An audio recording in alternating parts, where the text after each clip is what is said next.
All right, are we going? Michael likes to ramble. This is... But Michael's not listening. Michael's not paying attention. I got a text from Gareth. Oh my gosh! Let me text the big guy. Gotta text my big guy. Excuse me, guys. I gotta text from Gareth Edwards. Sorry, gotta text from Gareth Edwards. Sorry, I gotta answer him.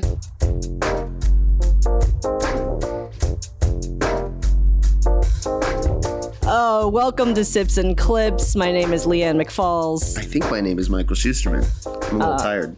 Yeah, you could be someone else these days. Yeah, honestly, who knows? We don't have a guest today, but we are back in our typical podcast studio, aka my basement.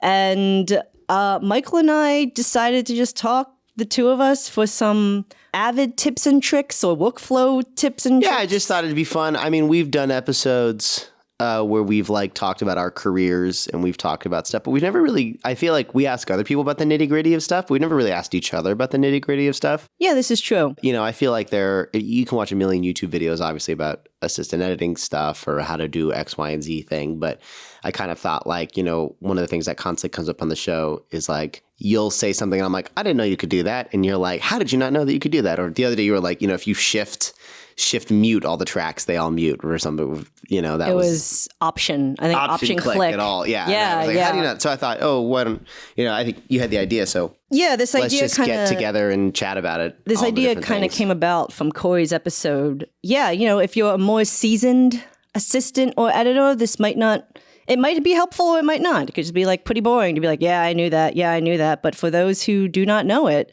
stick around and hear how we use Avid in our everyday lives.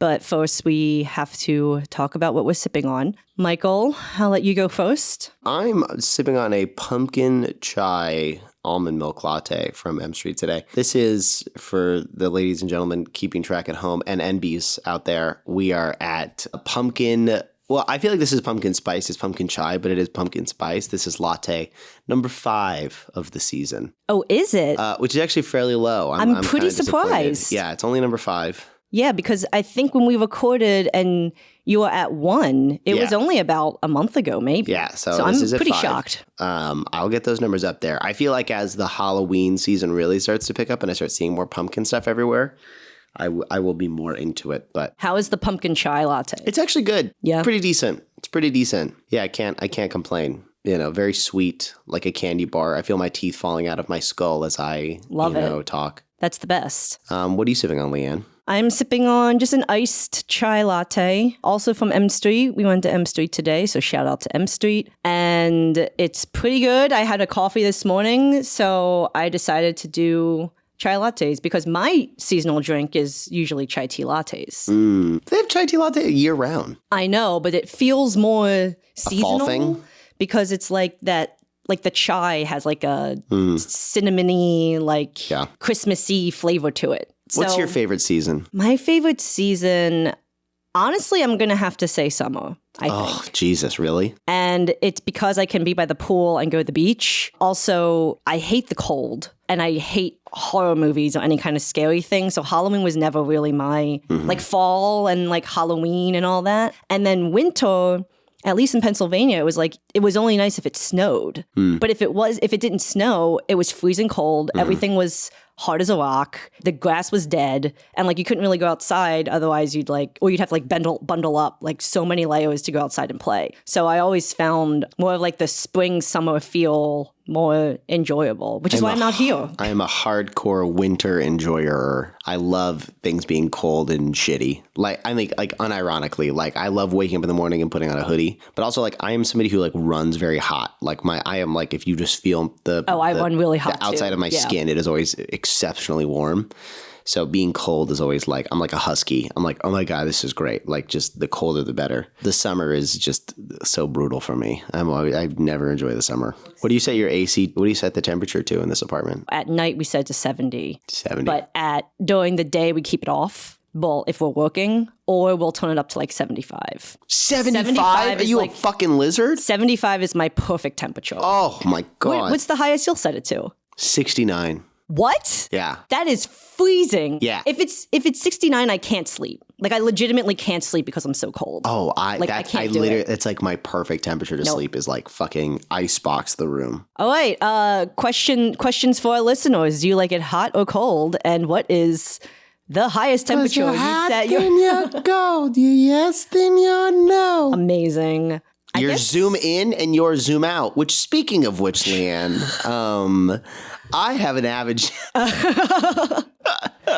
I guess let's start getting into it. This episode probably might be short, or we might just ramble a lot, and it might be weirdly long. So stick around if you want, but if not, no harm, no foul. I thought we have some things different things you and I want to touch on, but I know we initially started with just like we could just do some raw keyboard shortcuts.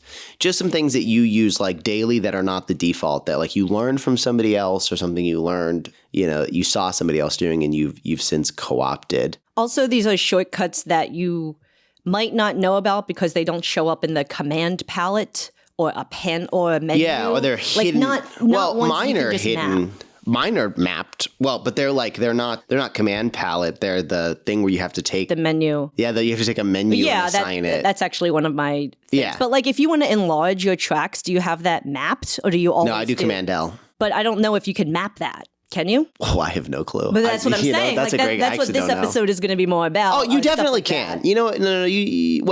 I know there are people who have timeline workspaces, which I've seen, which is so odd. I've never used that. I don't know if you have used that, where you swap timeline workspaces for different workflows. I always just enlarge and short. I've never thought about like having an audio editing timeline. Well, now that we're on it, Michael, I'll tell you. I'll just start with this tip. Sure, please. Which is to set your timeline presets to certain things. What I do is like if I have... You use that? You actually use it? I do. I have a preset for big sound. Big sound, and basically I take all of my audio tracks and I enlarge them as much as I can. And then I make all the video tracks as tiny as possible. As I can. So if I have to do any kind of sound editing, sound adjusting, I just go to the little menu and do big sound, and then I have one for big video. You know what's weird? I do this, and I got shit from a VFX editor once, and he was like, yeah, I don't know, we used to, when we saw AEs do this in reality, we used to give them shit for it. So I don't know if you do this, but I will, if I am doing audio editing,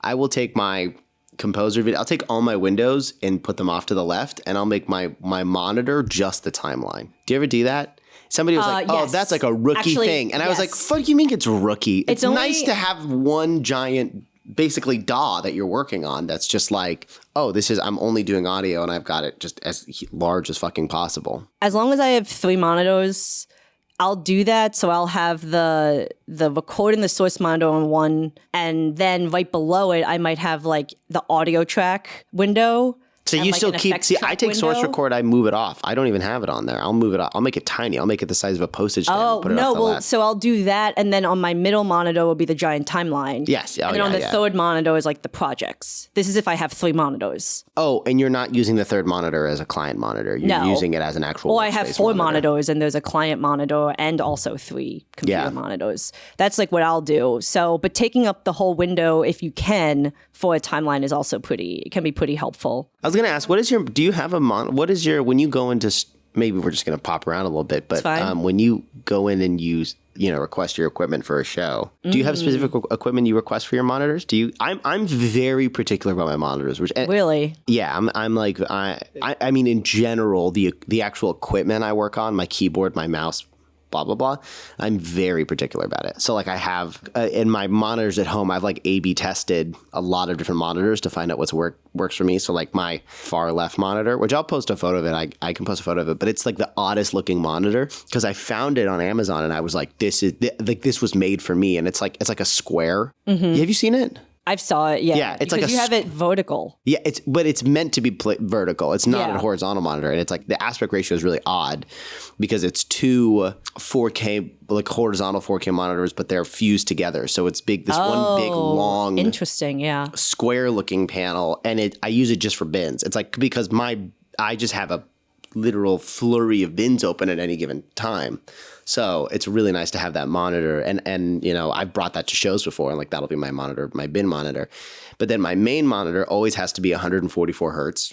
it always has to be a really high refresh rate monitor on the center one, and it's got to be 32 inches or bigger. Like, it's got to be huge. Then my far right monitor is normally my client monitor, but that's almost always just kind of like bullshit monitor that I like. It's like stuff I want to have open, but I don't really care to access that often. So that one could always be a tiny little monitor that just throw off to the right side. But like, I'm very particular about that exact kind of configuration for the way that I work. Do you care that much, or are you just like, you'll take whatever they give you? No, I don't care that much. Wow. Basically, I just ask for the things that I will ask for. The biggest thing is a standing desk. That's the thing that I will be pretty particular I feel like that's pretty about. standard now. I have yet to start a show and they don't give me a standing desk. But I don't really care monitors, keyboard, all that kind of stuff. It doesn't really bother me. And then I have my own Do you care mouse. computer? Do you care about your computer? I just take the computer that everybody else has. Whatever they give you. Yeah, whatever they give me. But I do have a mouse that it's personally mine, and it's, I don't know what it's called. Is it the vertical one? It is called the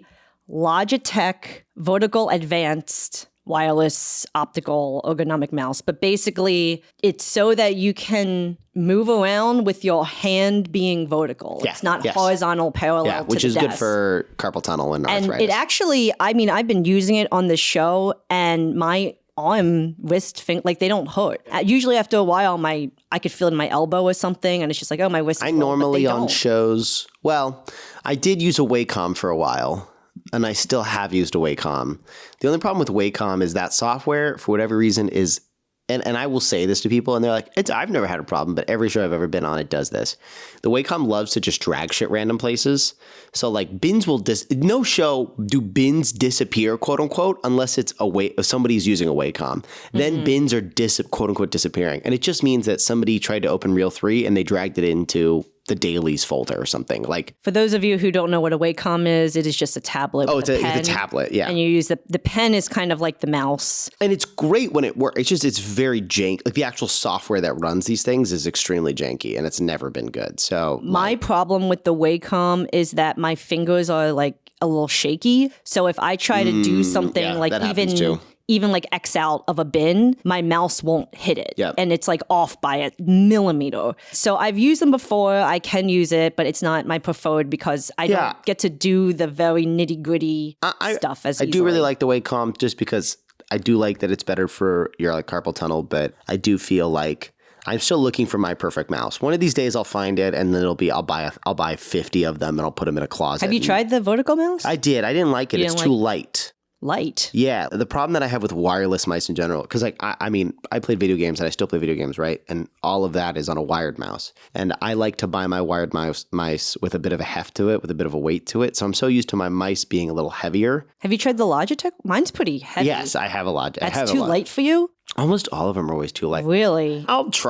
Maybe I'll try this one. I've gone through the gamut of, I'm still looking for my perfect mouse. Yeah. So setup, I'll just ask for a standing desk. That's really my main question. Do you get an Aeron or do you care about your chair? I'll do an Aeron, an ergonomic chair, but I never really think to get the one that's high for Those you to are like great stand when and you then can. sit. They so rarely have them. It's hard. A lot of times the facilities won't have them. I should because I'm constantly raising my desk and lowering my desk. Yeah. So I should do that, but I always forget to ask for it, really. Yeah, I'll ask for the tall one, and then I'll get like their worst, shittiest one that like shakes and is fucking terrible. I know we sound so petty, but for people who work in a cutting room their entire life, they get it pretty quickly that this stuff becomes just like, you just need it to work so that you can do your incredibly, demanding job. And I mean, it's you're like irritating. sitting all day or standing all day. So you want to make sure that you're comfortable. I wouldn't want to sit in a chair that hurts my butt for 9 months. Or over the course 12 of your hours career. a day. Over your course of your career, the amount of editors I meet who have to wear wrist braces because they have carpal tunnel is like all of them, right? Yeah. Or they have back problems. There's things you do just need to take care of.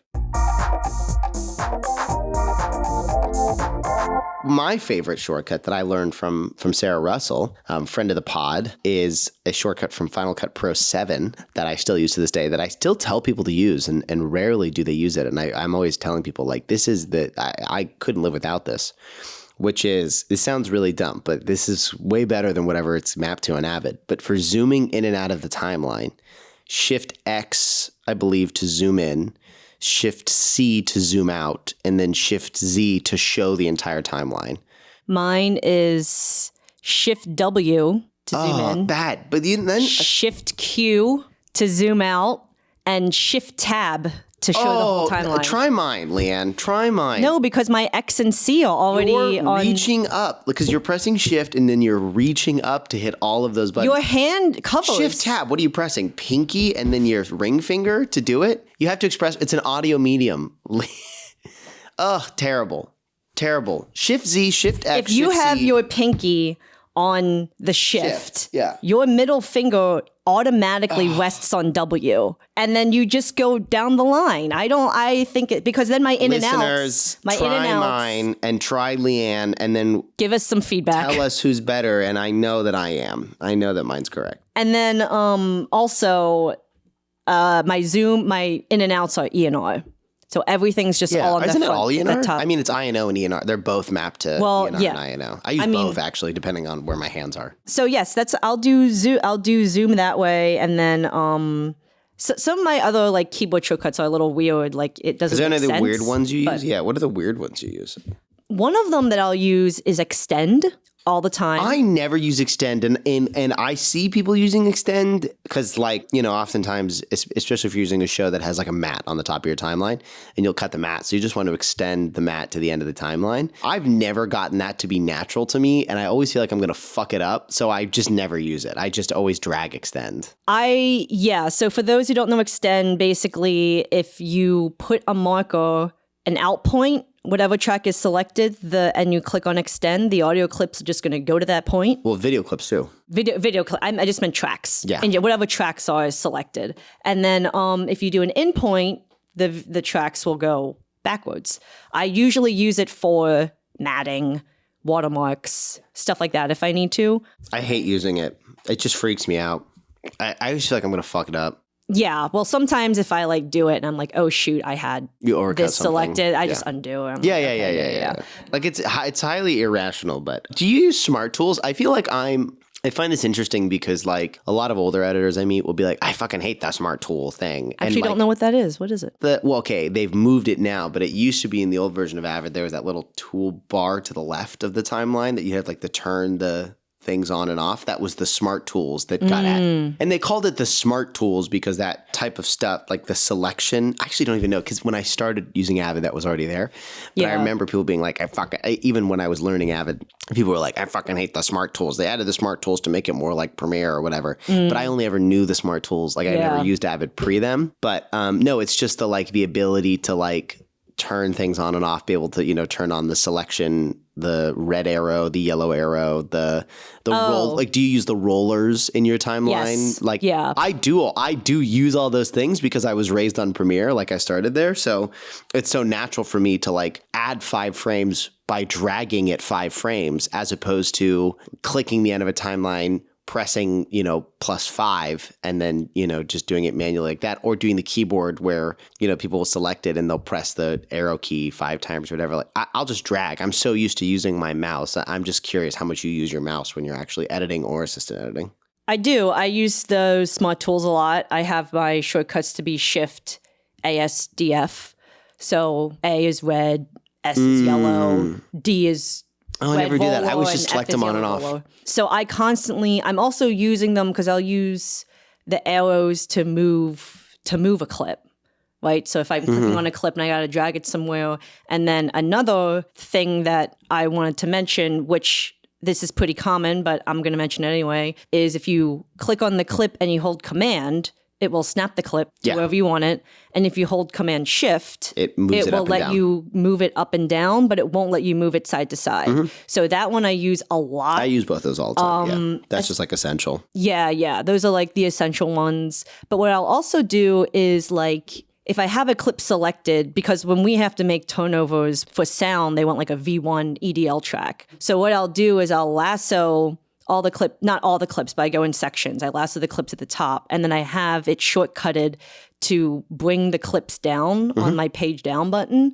And so then it just brings everything down, and like no clips get moved. There's no like weird edit thing that happens. It just all like comes down. So that's why I'm using the smart tools or a shortcut for it. That makes sense. How often do you use Keyboard Maestro? I just learned about how to use Keyboard Maestro. Oh, it's great. I learned on my first show. I knew about it, I think, but I never like used it or really knew how to use it. Well, so it used to be more essential. I don't know how often, and it's so odd because sometimes I'll say something that I use in Avid all the time and then someone else is like, I've never used that functionality before in my life. And I'm like, how the hell do you survive in your job without it? But like I use bulk edit and find replace. Do you use that? That was one I wanted to mention too. Yeah, so I use bulk edit and find replace like especially on the dock, I used it 24/7. I had to. Do you want to explain what Keyboard Maestro is for people that don't? Yeah, it's really helpful software. If you guys, if somebody out there hasn't discovered it yet. No, I'm sure there's a free version, but I think it only lasts like 10 days or something, and you have to buy a license. It's like a $30 license. It basically is like a very intuitive macro software. And if you don't know what macros are, it allows you to automate things on a keyboard. Basically, you press one button and it does a bunch of stuff. For example, on the show I'm on now, I'm using it to remove certain characters from a clip name pretty easily. So stuff like that it's really helpful for. Or I had it once when I was on Don't Look Up. I had to constantly make continuities using FileMaker Pro. And the continuities needed to have the in point of a scene, the out point of a scene, and the duration of it. You can create a little text box somewhere on your screen that has the in and has the out and has the duration. But then you'd have to Command-C, Command-V, Command-C, Command-V. And you have to do this for like 150 scenes. It just can take a lot of time. So I set up a Keyboard Maestro so that I would in and out on the timeline, press like F5, and then my mouse would magically snap to those places, copy it, and then paste it into the proper place in the code book. So it ended up saving me like an hour in making the continuity every time I had to do it.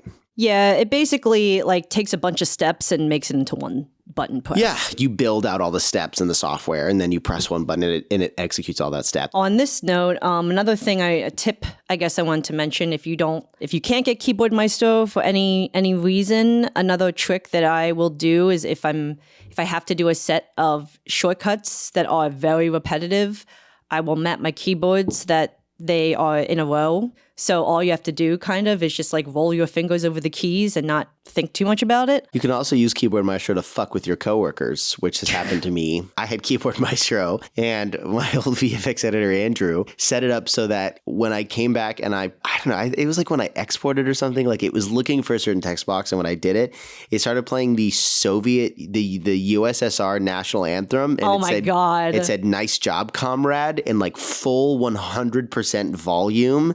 And it was a da da da da. It was like, "Nice job, comrade." Jeez. And it scared the shit out of me when I first did it. And then everybody in the office starts laughing because they were all just waiting for it to happen. So Keyboard Maestro is also fun for fucking with your coworkers. So. Are you Avid certified? Did you ever do an Avid certification class? I did. I had to do that in college. No, I'm not Avid certified. Listen, I'm Avid certified. It was very helpful for getting started in Avid, but it's very funny when I see Avid certified like on a resume or something, only in the sense that like I was Avid certified, and when I actually stepped foot in a cutting room, I was like, oh, fuck. Like, these people know Avid, you're like, I did a whole class, like a college course on this. How did I not know about, like, this basic functionality that everybody uses, Something I actually learned on the show was Command-T in a column will extend the bin out to to fill if the clip is too long. Yeah. I was just dragging. You were dragging? Yeah, I learned that too. I was just manually dragging out the columns, but if you just do Command-T, it just it's stuff like that or other stuff too that's really dumb. I still think this is dumb. Like in bin view, if you want to change the order of clips in a list, you can't drag stuff around in a list. You need to unless you go to the third view, whatever the hell, frame view, whatever that one is called. Yeah. It was so stupid. It's just the dumbest shit. Like I have to do it all the time because my first likes the order of things to be the same for everything. It's totally normal. I mean, that's totally normal. It's it's totally normal to be like, oh, I want things to or you'll, very common people will have a blank sequence that they just name like they just name it a bunch of lines. Because they just want it to be a line. Because they want to separate. It's so dumb. It's amazing to me, Avid. There's stuff like this that I'm like, this is just stupid. Yeah. It's also maddening to somebody using the software for the first time because that's so intuitive to just be able to drag stuff around in a list. And the fact that it doesn't work unless you're in this one specific bin view is so dumb. Also back to our timeline view thing that you can automatically save as a preset. You could do that with bin view as well. So I got a bunch of one saved for like ADR offline. It allows you to have bin columns, the column set to whatever you need. Again, I know this is very rudimentary, but there could be some people out here that just don't know Avid. The other thing is, did you know about Replace Edit? This is new in this Avid. Oh, this new version? Oh, so it's a new feature? No, I don't know. What is Replace Edit overwrites a selected segment in a sequence without changing its duration.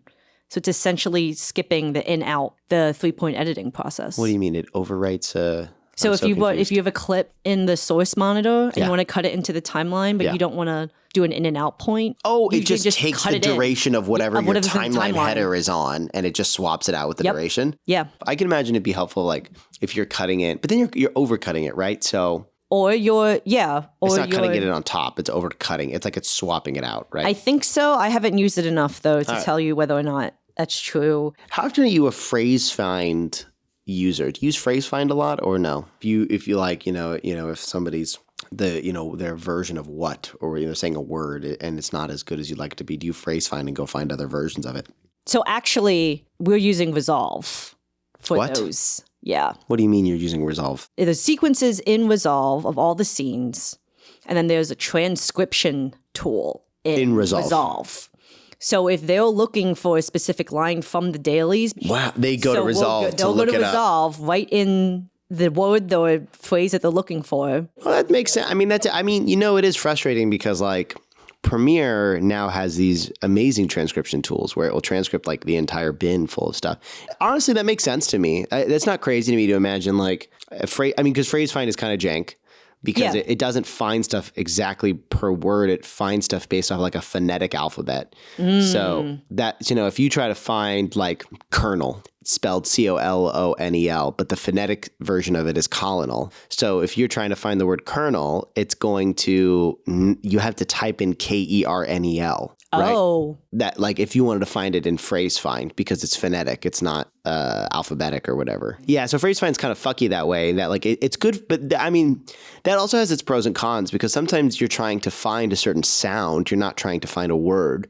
You're trying to find a better gur or a gra or something like that, and you're not trying to find a full sentence or something. So there are pros and cons to it. But I could totally imagine if you're like, oh yeah, we did 10 million resets and we don't know where this stuff is, and we've got it on 12 different cameras. So we're going to Resolve to look for like, where is my super suit? And we want all the different versions of that, right? Like that makes sense to me. And then, because then you'll click on the word and then the clip comes up. Yeah. And then I just find the clip and type in the time code, and then that's kind of where it is. So that's what I would utilize it for. If it's something like ADR, I'm just going straight to the ADR bin and looking for different takes of that. That's me personally. I wanted to ask, because I feel like, this is interesting, because I feel like every movie I've ever done has been this way. But occasionally I'll meet an assistant editor that looks at me like I'm speaking Spanish. When you edit on the movies you've edited on, this is every workflow I've ever done has been this. Clips will have 6-7 tracks of audio, right? Most editors that I've met don't want to cut with all 6-7, except for one editor who liked having all the audio tracks. So I always make subclips that just have the first 2 clips of audio in them. And that's like a pretty fundamental part of making dailies. But then I'll talk to editors or assistant editors who are like, oh, I never thought about doing that. I've never had an editor who's done that. Have you done that on every movie? Every single movie. Every single movie. Although I will say, so usually the dailies house will do all that, right? But in an instance where you don't have a dailies house and you have to make your own subclips, I will make my own subclips that way. I'm trying to remember the process of how I do it. It's not that hard. It's not hard. I'm just trying to think of the steps. There's different ways to do it, but the mass way of doing it is you import in an ALE, you make master clips of everything in, and then you export out an ALE of that same bin, and then you open it in TextEdit, and then you remove the audio tracks in TextEdit, and when you re-ingest in the ALE, it automatically makes subclips of everything with the less audio tracks. Nope, I will give you a easier way. That's easy. That's like the way to do it. No, I export out an ALE of the bin with the master clips. Yeah. I go into the import settings as like as subclips. Oh, and then it says, and then I import that. I think I have to take them offline. I import them. Yeah. Select them, right click, modify, and then go into tracks and uncheck everything except for the top V1 2. and A1, and then relink them, and then that's where they are. But then does the master clip still exist? You still have a master clip somewhere? Master clips are still there. I guess that works too. It basically just like makes it's just like making subclips. And if you select, You're doing the same thing. You're just doing it through the native Avid I'm just doing window. it through Avid and not TextEdit. I don't even know how would you even do that through TextEdit? ALEs are just text. Yeah, but how do you you open up the text and then what do? You delete? Yeah, you Command F, and you just say A3, A4, A5, A6, A7, A8. Find, replace with nothing. Wipes it all. Interesting. Yeah, okay. That was like the old school way of doing it. That's how I like that. I think this was before Avid had integration for doing this kind of thing. So that's how everybody did it. Okay, so that is normal for you as well. It's normal. It's normal for me. I've never really heard an editor. I have. Yeah, I mean, I had an editor once who wanted to cut with all the audio tracks. But, I have known other people to do different things. So I was just curious if that was like in your experience as well. Like everybody you've ever worked with has done that too. Yes. Everyone that I've worked with only wants the mixed track, which is usually A1 in the video. Yeah. Match frame is pretty common, right? Oh, yeah. Or sometimes reverse match frame isn't, which is kind of always a fun thing. I thrive off of reverse match frame. Reverse match frame is great, other than it sucks. The video tracks have to be patched perfectly or else it can't find a thing, which is always really irritating. They don't have to be, as long as you have No, if the destination you're looking for does not have all of the video tracks selected and the thing you're looking for is not on a selected video track, it can't find it. So that's always the really annoying thing is you have to like go to the place the destination, Command A, make sure all the video tracks are online. Yeah, it will take whatever clip is the top is at the top one, unless you are specifically. Yes. No, I use that one all the time too.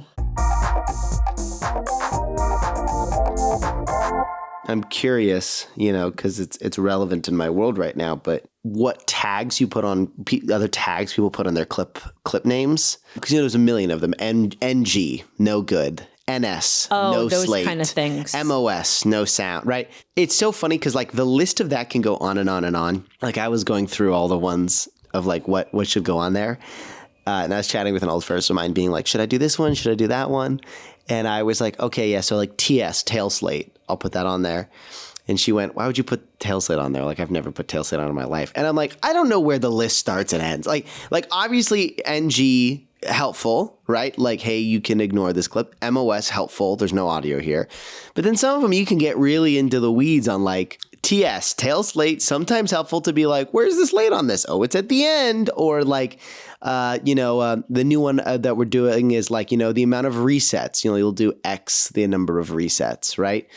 You can go, I was curious, what do you draw the line at? What are the ones you do consistently and ones you don't do consistently? I should say all editors that I've worked with don't want the slate in there. They don't want to see the slate when they're looking through dailies. So, really? So yeah, I've never had an editor not want the slate. Really? They always want like a cut down. I make a marker on where action is. Yes. I'll make a green marker on where action is, and I'll make markers on every reset. Yep, and that's what I'll do too. I'll make a marker on line resets as well, specifically line resets. Some editors will ask for a marker on cut. Most don't, but they always want to see this. I've never had an editor not want to see the stuff before the slate. Yeah, no, the ones that I have worked with don't want all that fat cut out. So interesting. Tail slate means nothing for them. What I will do is basically NG for no good. Yeah. Obviously MOS for no sound, and then maybe FS for false start. Sure. And that's or FT for false take. Nope, I'll do FS. You'll just do false FS. Start. Yeah. See that? Because I'm always like, sometimes there's stuff where the person rolled the camera on a false take, but, there's really good background plates or it's just random shit in there that could be helpful. And I don't necessarily want to build stuff in a way where an editor is not seeing that and not considering that as like a possibility to use. Well, that's circling back to, it depends on what the editor wants. That's true. Because if the editor wants to see sometimes they're just like, I don't want that junk. Like, no, I don't want to see it. Also because they might know how they shot. Like, it sounds like, at least from what I've heard from you, like how Gareth might work. He'll shoot something and then he'll shoot whatever's going on. But like most of the time, or if it's something that I think is before, I've had an editor who will be like, if you see something interesting before the slate, make a subsequence out of it and put it in a bin and like if you kind of save it in a way if you think it's helpful. Interesting. So yeah, I think it depends on the editor, but that's generally how I will like. And then you label do a lot of things. line string outs, which is a new thing for me. I never has an editor asked me for line string outs, but I know that's a thing that other people ask for quite regularly. Yeah, I think I'm starting to learn it's a little bit more of an old school way of doing things. I've never understand though, but line string outs is like one character says a line. Are you just pulling every single time the character says that line? Yep. But what if two characters are having a back and forth conversation? One section is the first line, then the next section is the next line. What if they have 50 lines in a scene? They're having a big argument scene. Yeah, then you have your string outs. Of the 50 different versions of So that what line. it'll basically be like, That's so... you'll string it out to be one long string out, but then Yeah. you'll subsequence out those sections. So you might have 50 like thumbnails going down. Or it depends on the editor because maybe they want 2 lines. Maybe they want 3 lines. Maybe the line that you're getting is overlapped by the next one and that line gets in there. But So you have both in there. So you might have both in there, but the editor usually wants to focus on whoever's talking, right? So I could hold on like an over the shoulder of you and maybe my line will bleed into what you're saying. Sure. But like they want your full line. I've always just been confused that like in any given scene, there may be, there may be 40 lines in a scene. There may be 40, 50 lines in a scene. So in one scene bin, are you making 40 to 50 different string outs that are of just those different lines? Yeah, essentially. For every scene. Yeah. Wow. I mean, that's how I was taught. So my whole process doing dailies, I didn't know. Built around doing that. I didn't know for the longest time that during dailies, you were also adding sound effects and stuff because my whole day was just making line string outs. I never would like cut in sound effects. You're saying until cutting in sound after. effects into a sequence an editor has already cut, like for an assembly. Yeah. Yeah. So like usually I I was think like, you're adding sound effects to the dailies? I was No. confused. I You let mean to me an assembly? rephrase.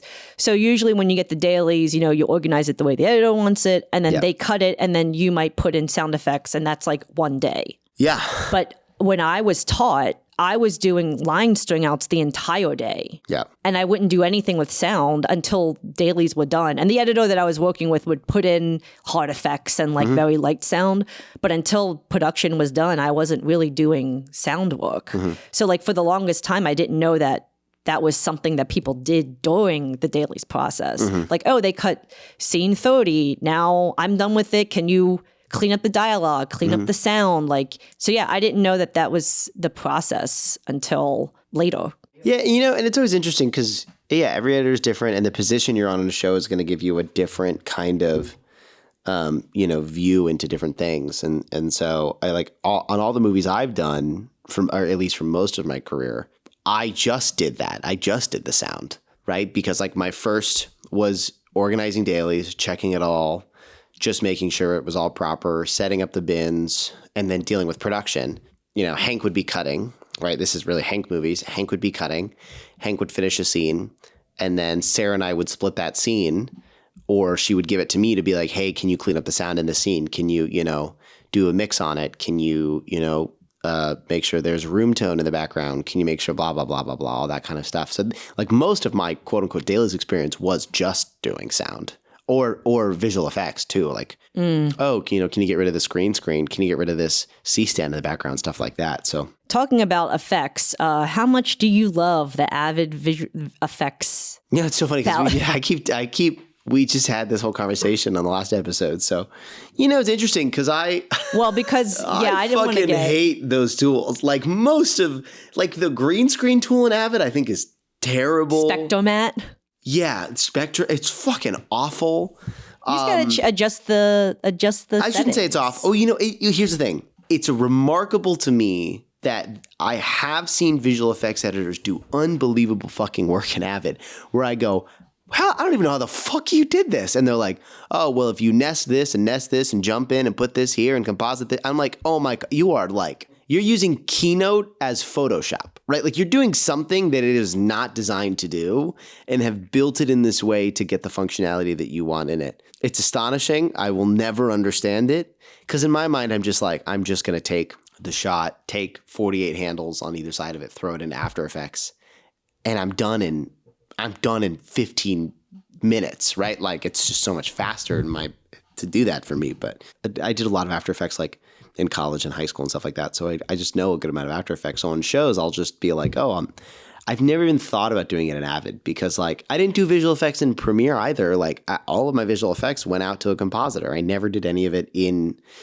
the NLE. I did everything outside of it. So I'll do a very quick tips, I guess, for Avid effects. It does matter.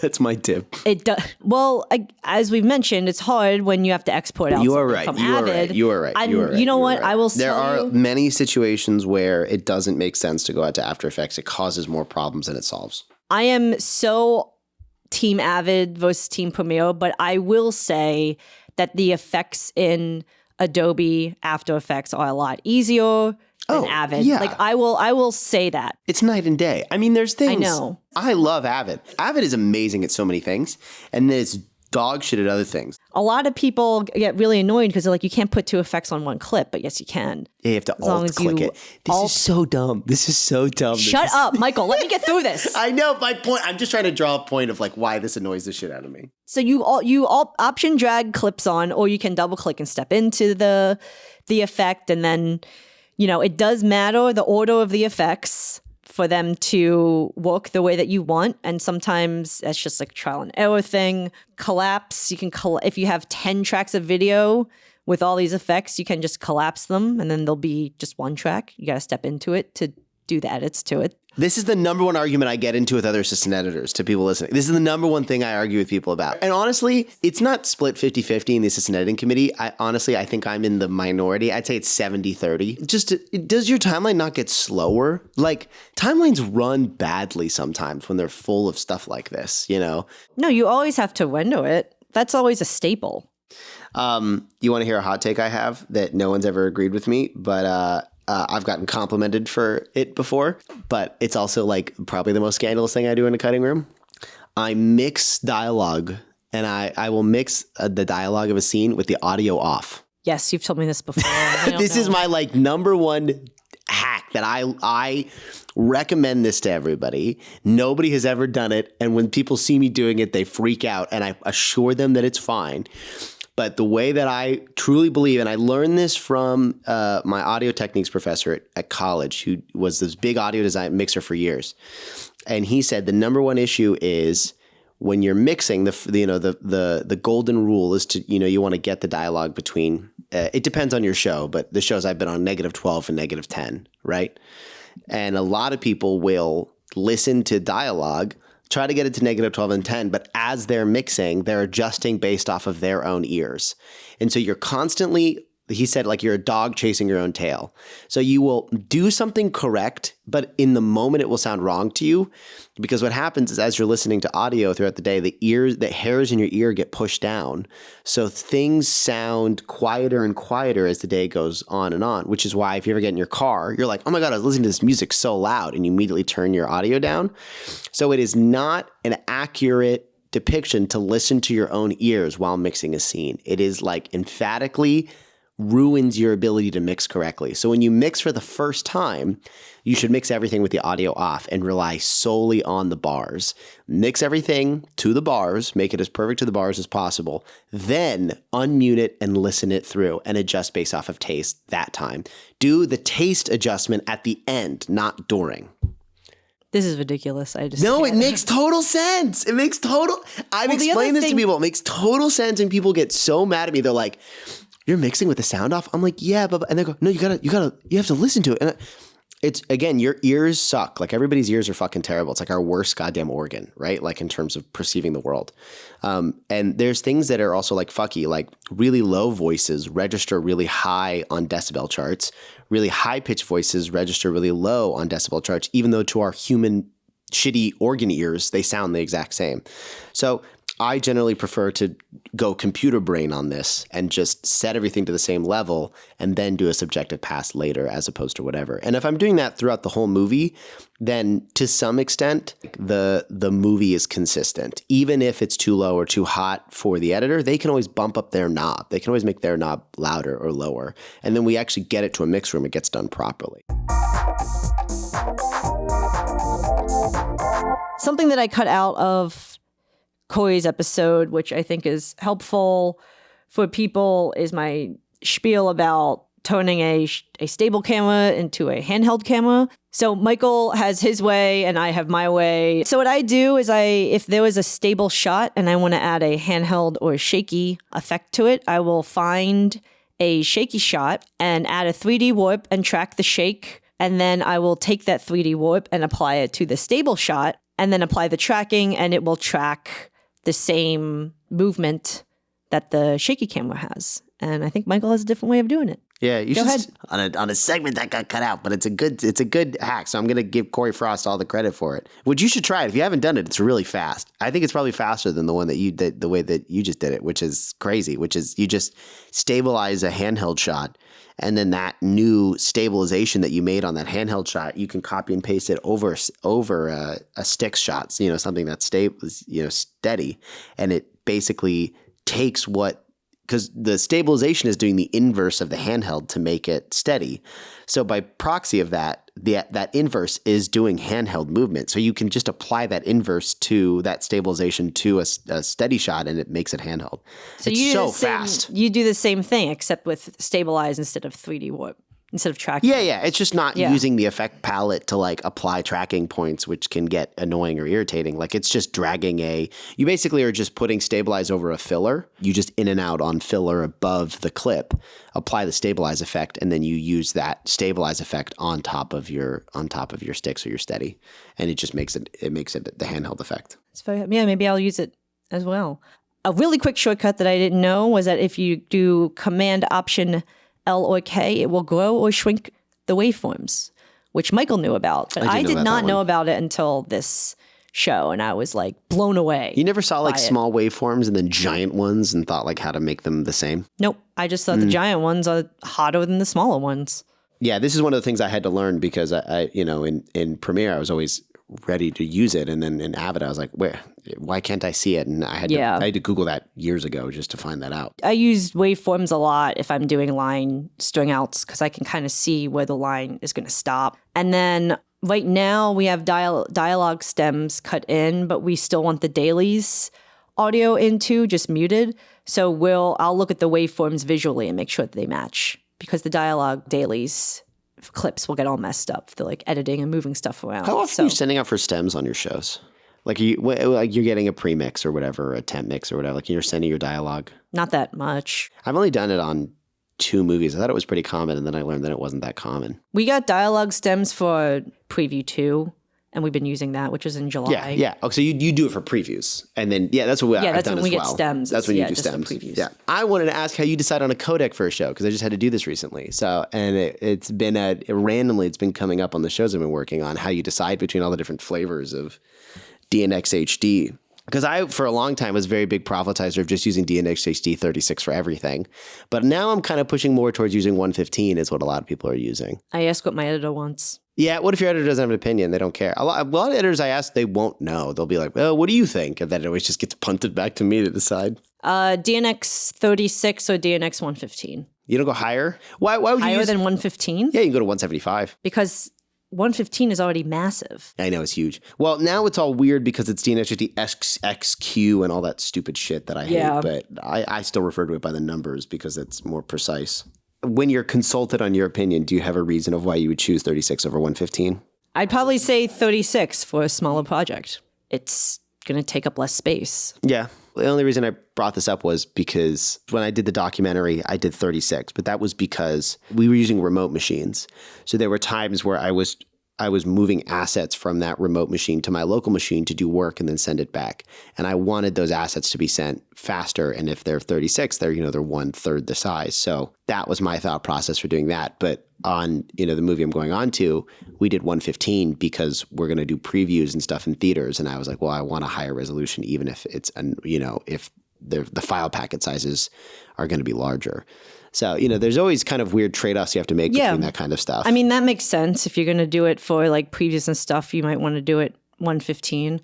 And this is also me working with an editor for the first time. The editor might know, we want a higher resolution to see. Yeah. So then I would do 115. Or they might be like, we don't really care about it. Then I might do the lower one. The lower one. And then, once you hear it from the first show, you probably just keep the same thing for the next one and the next one if you're working with the same team. One of the things, I had on my list here was like your people's thought processes behind what colors they put on clips. I know some people who have colors on their clip timeline completely turned off and they're like, I hate colors. And people who are like, I'm very specific about my colors. Orange is for visual effects and yellow is for blah, blah, blah. And green is for blah, blah, blah. And I was wondering if that's something you use in your workflows or have had used in your workflows before. Our sound effects are usually orange. Our music is usually purple. Purple. Like a dark indigo purple color. Source tracks are usually like a different shade of that indigo color, or they might be light blue. The dialogue, we don't change the production. Are you coloring your tracks or are you coloring your clips? If there is audio in the dialogue production track and it's actually sound effects, I'll right click and do set local clip color in the timeline, and then set it to yellow or orange or whatever. Yeah. I don't have to actually color the full master clip. As far as visual effects go, that is on the visual effects editor. They color it how they want. They color it in a way that they understand it, and I don't know what that is. If I am on a show where I am kind of quote unquote the visual effects editor, just because there's nobody else. And I don't know if this is even I think our contracts might be different now. I would just cut in new shots on the very, very top so that I knew that these are the new shots we have for review. Then once we would review them, I would just bring them all down to be the next highest from where the cut is. And then if I'm coloring it, I'll just give it a generic something yellow different. For whip. And then green for approved. Yeah, that's as far as color goes, that's what I will do. I won't color the whole track. Have you noticed consistency between your shows? Do they do the same colors or is it always just different depending on whatever it is? Yeah, it's pretty consistent. Yeah. Sound effects is yellow. I was going to say, every show I've been on, sound effects have always been yellow or orange. And the music's always been blue, never purple. Yeah. All right, give me a shortcut, Lian. If you have the audio mixer up and I always forget about this actually, in both, if you're trying to pan or volume and you want it to be back into the center, holding Alt or Option and clicking on the dial will automatically bring it back to the center. So you don't have to drag it around and make sure that it's fully in the center. Stupid. Oh yeah.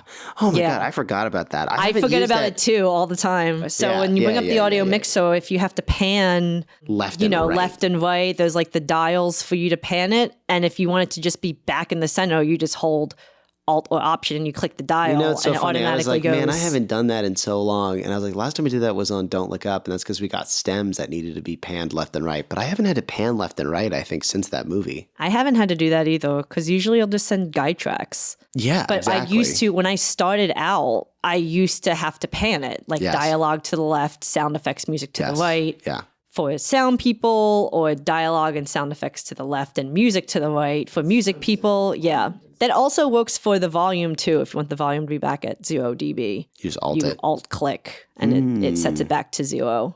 But yeah, that's my little another shortcut tool. But I also have not used in forever. So what are the ones you use? I was trying to think about this because I made up this list while I was doing a work day. I was like, okay, this is what I do to start my day. Mm-hmm. So do a lot of opening bins locked. I open everything locked all the time. A lot of what I do is filling out spreadsheets. I mean, I track a lot of spreadsheets for movies, so it's I don't want to have Reel 3 with write access because I don't know, I may accidentally fall asleep on my keyboard and press B with my nose or something, and I don't want to cut something in, right? What I actually didn't know, and some editors are like this and some are not.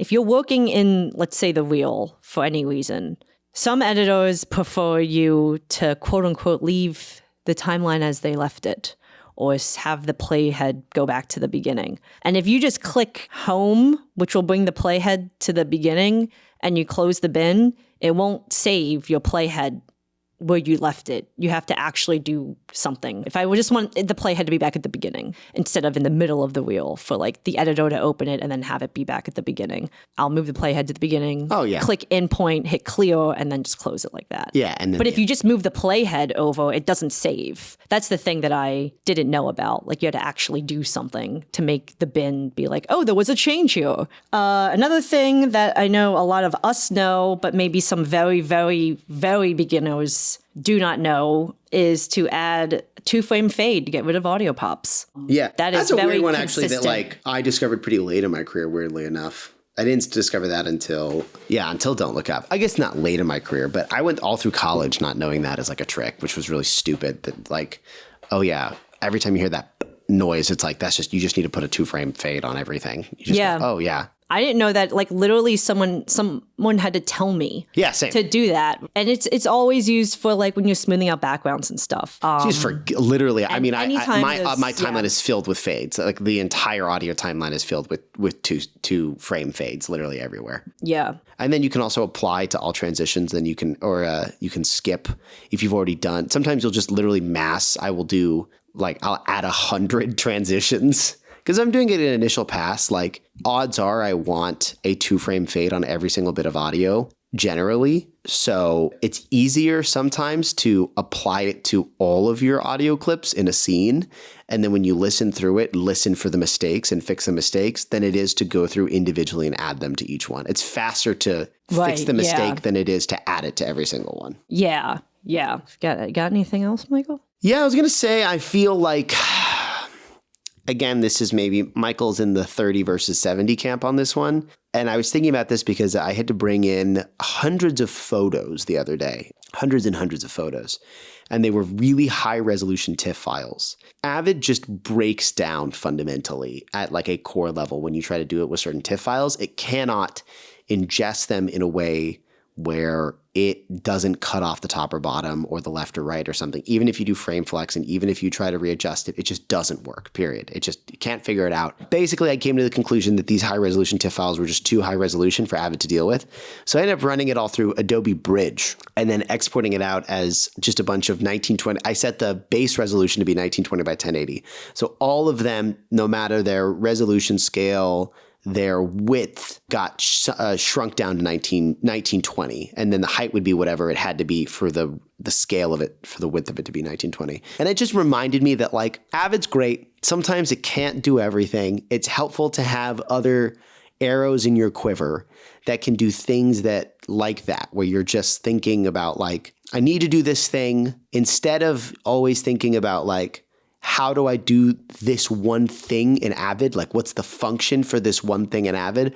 Recognizing sometimes that there is a better technical execution of that concept than just doing it in Avid if Avid doesn't support it. All right, there you go. My last thing that I have is general advice, which consistently bites me in the butt because I don't do it enough and I need to do it more. But it's keeping a good, hardy hard drive on hand that has a music and sound effects database in it. I have the same thing. Yep. I need to do it more often than I do. I do have a hard drive. I'm bad at updating it from show to show. I know some assistant editors who are really good. My new resolution is to, at the end of every show, steal every sound effect from every other assistant editor and throw it on this hard drive. And I also think the same thing with music nowadays more, because I'll get asked to bring in lots of movie soundtracks and I'll do all this work of bringing in all these movie soundtracks. And I think to myself, like, I should just walk onto a movie and have 200 soundtracks that I just immediately loaded to the Avid. Yeah. They may not want it. They may not want to cut with temp, whatever. But it's nice to have it on hand to be like, here's music, here's sound effects. I've brought it all in. It's ready to go. Remember, because I did this, if you are grabbing the sound effects from the MXF folders, to also grab the project sound effect folder so that you don't need to reorganize all of the sound effects like I have to do right now. Yeah. And I literally looked this up the other day, which is crazy that it doesn't exist online, but I wanted to just buy a library online. You just can't. There's nobody that sells but you can buy packs, right? Like I can buy a pack of Footsteps. Did you know that Fred Armisen made 100 sound effects record? Of just his voice or something? No, it's just sound effects. Armisen spent about a year recreating dozens of highly specific scenarios in recording studios in Los Angeles and Ireland. So he came on to like Jimmy Fallon or something, and Jimmy Fallon's like, oh, this is the door sound effect. And he's like, yeah. He's like, we're going to play it. And you hear the door like slam or whatever. And he's like, and that's it. If you want to just listen to some door sound effects, like I got them on this record. Or, oh, this is a park. Just play it. It's just like ambient noise of That's a park. great. And he's like, I didn't know this. I "That's should great." download all the Fred Armisen sound effects. Oh my God. So if you are That's looking so for sound funny. effects, you could get Fred Armisen's 100 sound effects record or album. I don't know where. You can just buy it online. It's on You just Bandcamp. buy it online. It's so funny. Needle on record. A guitar tuning, but somehow it's still out of tune. Yeah. A music store around Christmas. It's so funny. Keyboard not working at first at a music store. That's so funny. Small theater, but the microphone isn't working. Do you utilize timeline clip notes? I've known a visual effects editor who utilized timeline clip notes. I've never known an assistant editor to use it for anything. For those who don't know, this allows you to attach notes directly to clips that can be read by a timecode generator for bone-ins, and they can also be exported out as an EDL. You can kind of like bring up the timeline clip notes window and it shows up like Marco's. Yeah, I've known people use it for the timecode burn-in, which is, I think that's what it was for. It was so our VFX editor could do easy timecode burn-ins for VFX reviews. Yeah, it makes sense. Which makes sense. Yeah. We didn't bore you to tears. Splice and spew. Splice and spew. I am going to splice about One Piece. Really, I say recently, but it was like a couple of months ago where I went to the One Piece Cafe and I got a One Piece mug. And I gotta tell you guys, this show is amazing. It's a banger. They are in their final chapter. It might take about 3 years for it to finish, but this anime show has all of my heart and fandom. It's been running since 1999. There's over 1,000 episodes for those of you who do not know. And it's just brilliant. The writing is brilliant. The cartoon is brilliant. The drawing's not the live action. Let's make clear that the live action is not the same as the anime. But it's so great how all these stories are tying together.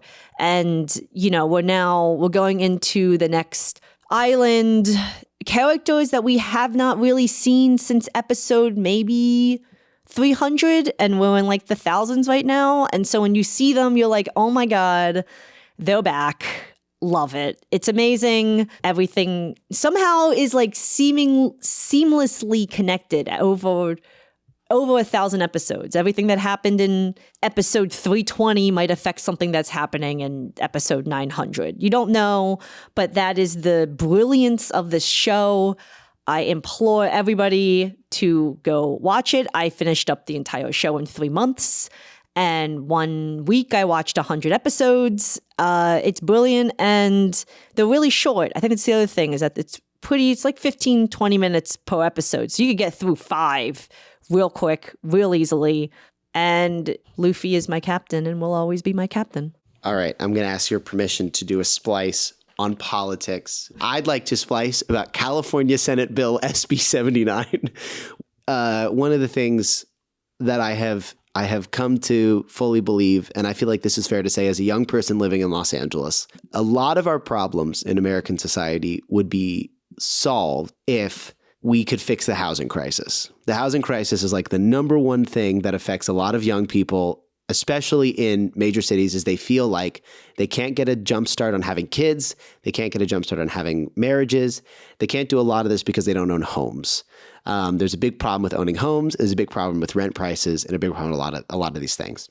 We can get into the nitty gritty of why all that is, but one of the things that really is the lack of available supply. So one of the great things is California Senate Bill SB 79, which just passed, which we are hoping Gavin Newsom will sign, is a new Senate bill that will make it so that everything that's within 1 square mile of a major metropolitan transport hub gets zoned for high density housing. That's a lot of words to say more apartment complexes and more multifamily homes are going to start popping up around subway stops in Los Angeles. And I'm very, very optimistic about this change. It's one of the best things. A lot of of people complain about rising rents and a lot of things in LA, and everybody just is very nihilistic about it. But I pay attention to this stuff, and this is a really big deal. SB 79 is really going to help with young people being able to afford rents. It's going to really help with young people being able to afford housing in general. It's not going to fix everything, but it will definitely incentivize two of my favorite things, which is supply of housing and supply of public transportation, which are my like two pet projects that I want to see much more of, especially in Los Angeles. So both of those things are great. And I'm really, really positive it is a good piece of political news, especially in California, that this bill has passed. So woohoo, good job, state, Senate, and Assembly of California. Cassidy? Hello. Okay, so mine is, I guess it's a splice in response to a spew. So I, like many people my age and in this age, am on my phone too much. I use my phone. I use it for everything. I'm always on it. I'm always scrolling. What could I say? Something that has helped that I learned from a YouTube video that I am shocked is as effective as it is in keeping me from desiring to open my phone and scroll. And it sounds ridiculous because of how easy it is. Go into your iPhone display settings and turn on grayscale mode. Put your phone into black and white, and you will be shocked how much of the dopamine you get, like how much of that endocannabinoid system is triggered by the fancy colors on your phone. You get rid of those bright colors and it becomes unappetizing, uninteresting. It actually works. I'm not even kidding. I vouch for that. I've done that before. Well, thank you for listening to this episode of Sips and Clips. Hopefully we enlightened you in some way, or maybe we bored you to death and you actually fell asleep. But you can follow us on Instagram at Sips and Clips Pod. You can email us at sipsandclipspod@gmail.com. And I think that's all of it, right? Did I miss anything? That's it. All right. Well, you keep on sipping. And we'll keep on clipping. All right. Bye. Bye-bye. Sips and Clips is a podcast produced by Lian McFalls and Michael Schusterman. Logo design by Mike Knoll. Production sound by Cassidy Legan. Post-production sound by Zach Griffin. Follow us on Instagram at Sips and Clips Pod or email us at sipsandclipspod@gmail.com. Don't forget to rate, review, and subscribe.